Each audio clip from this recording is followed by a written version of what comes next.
বাজার থেকে এসে কত ফল নিয়ে এসছে, সব ফল নিয়ে এসছে, এক গাদা সবজি ফল। এই সবজি বাজারে যাওয়ার সময় জিজ্ঞাসা করবে কী আনবো, তখন কিছুই বোঝে না, কিন্তু বাজারে গিয়ে তখন যা দেখে তাই নিয়ে আসে। ফল ঠল সব নিয়ে এসছে, ফলও নিয়ে এসছে, সব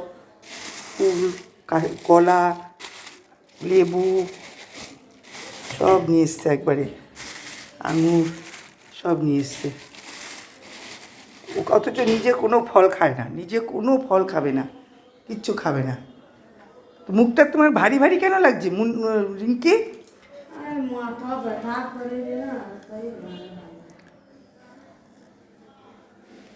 মুনির বিয়ে ঠিক হয়েছে? ও কয়দিন পরে হবে? ঠিক আছে। আমি চা করি, আজকে চা খাবে তো? চা খাবে তো আজকে?